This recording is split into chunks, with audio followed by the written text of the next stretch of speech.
Hai hai halo assalamualaikum semangat pagi, apa kabar teman-teman semuanya, semoga sehat selalu ya, dan mudah-mudahan kita selalu dalam lindungan Allah Subhanahu Wa Taala, amin ya robbal alamin. Buat kamu nih yang baru mampir di channel ini, saya ucapkan selamat datang, salam kenal dengan saya Maya. Halo semangat pagi ya, walaupun jam berapapun mau pagi siang sore atau malam ya kalian nonton video ini, tapi saya tetap mengucapkan semangat pagi karena semangat pagi biasanya masih full gitu ya semangatnya. Jadi berharap apapun yang sekarang lagi kalian kerjakan, apapun yang sekarang lagi kalian hadapi, kalian tetap semangat untuk menyelesaikan semuanya. Oh iya, kadang-kadang saya pengen tahu deh, penasaran banget gitu.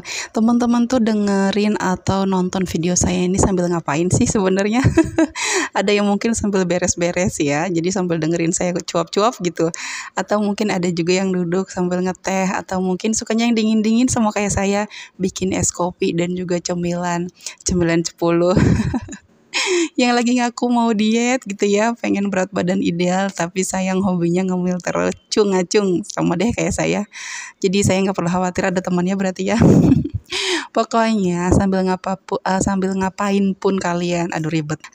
Suka-suka kalian aja deh, yang penting kalian nyaman ya.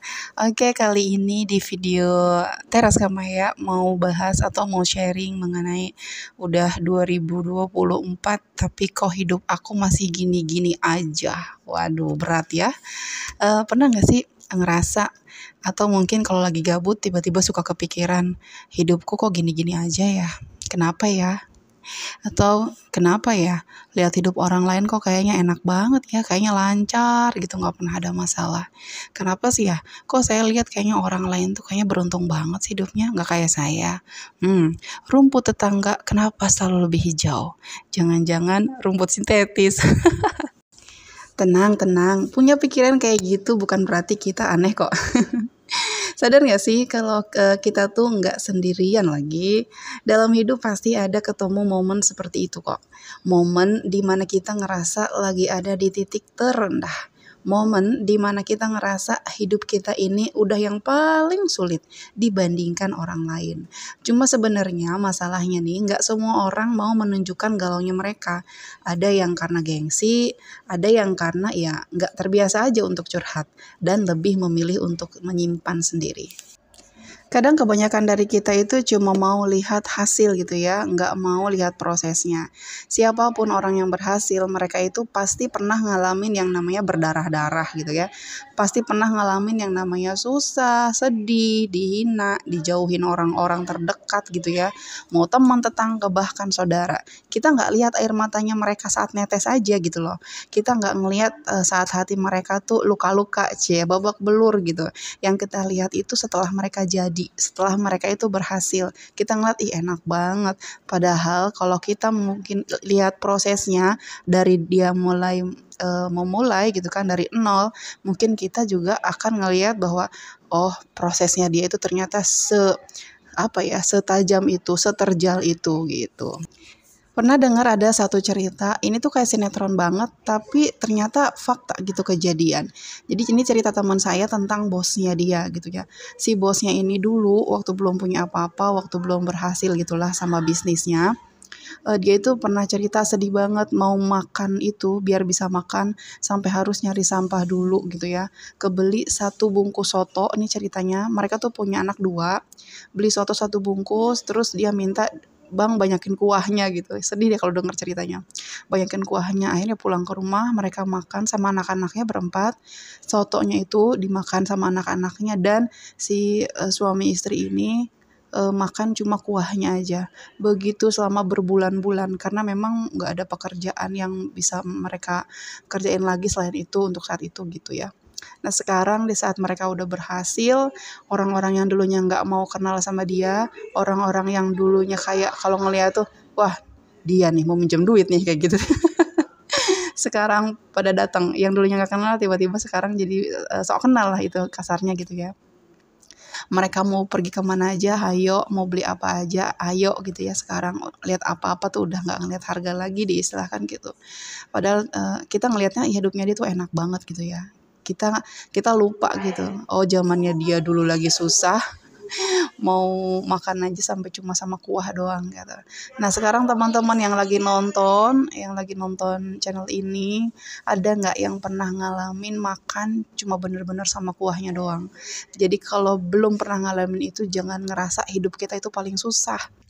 Mungkin benar ya, ada pola pikir kita yang memang harus disetting ulang.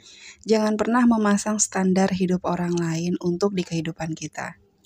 Orang bijak bilang jangan pakai sepatu orang lain. Artinya ya, kita punya ukuran yang berbeda-beda untuk merasakan nyaman ataupun bahagia. Kebayangkan ada sepatu bagus nih, warnanya, modelnya gitu ya, bentuknya. Tapi itu ukurannya nggak sesuai sama kaki kita. Ya jangan maksa untuk pakai. Kalau kekecilan, kaki kita bisa sakit, lecet-lecet gitu ya.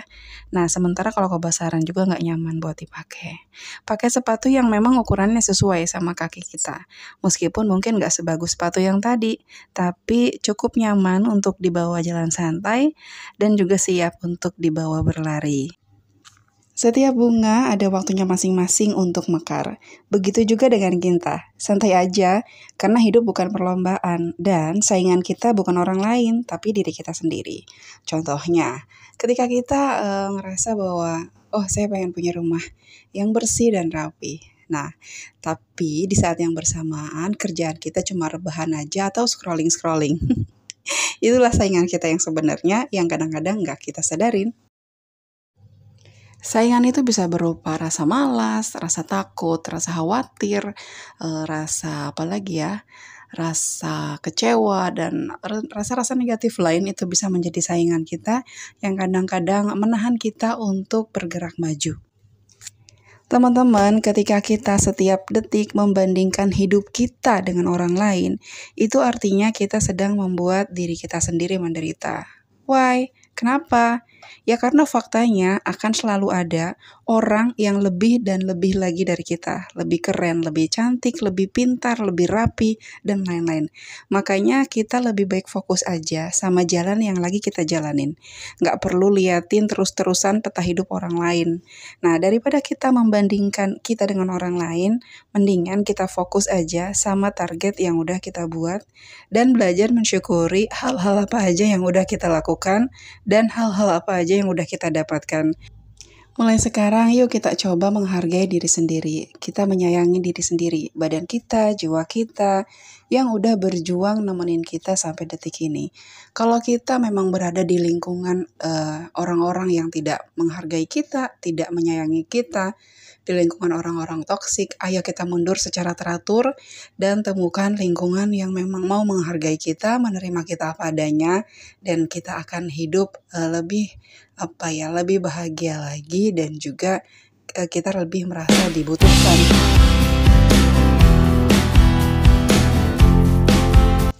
Beberapa hari yang lalu saya sempat ngerasa bahwa orang lain udah jauh banget, sementara saya masih di sini aja. Habis itu pikiran saya kayak langsung buntu gitu ya. Boro-boro bisa produktif, yang ada malah uring-uringan gak jelas. Jadi sensi, baperan, gak puguh deh pokoknya juntrungannya gitu ya kalau kata orang Sunda mah. Lebih bahayanya lagi, saya jadi lebih sulit buat bersyukur. Apa-apa yang udah saya punya, yang udah saya selesaikan itu jadi kayak gak ada nilainya gitu. Jadi boro-boro bisa bergerak maju karena overthinking kali ya. Jadi malah kayak mandek gitu. Lalu setelah itu saya pikir kalau kayak gini terus, gimana saya bisa mengejar ketertinggalan ya? Yang ada saya malah stuck di sini dan saya nggak bergerak kemana-mana.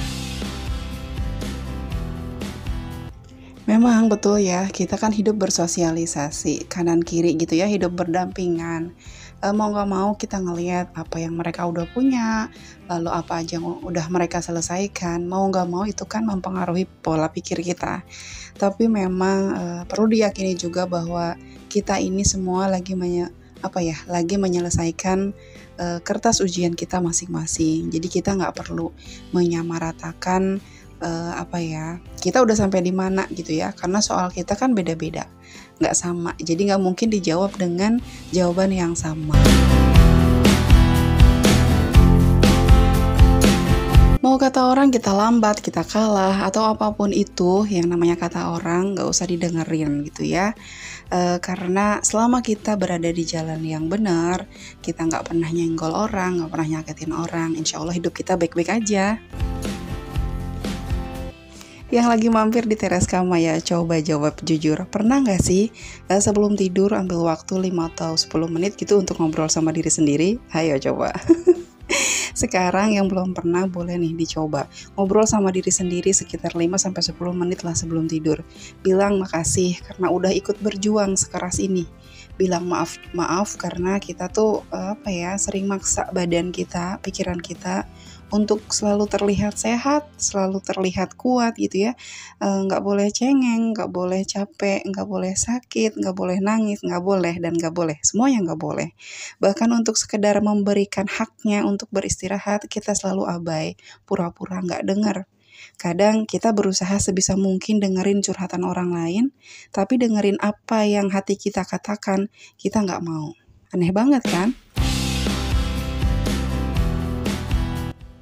Siapapun kamu, dimanapun posisi kamu saat ini, berterima kasih sama diri sendiri itu penting. Oke, sampai di sini dulu video kali ini. Semoga bermanfaat ya. Terima kasih sudah nonton sampai selesai. Teras Kamaya pamit undur diri. Assalamualaikum warahmatullahi wabarakatuh.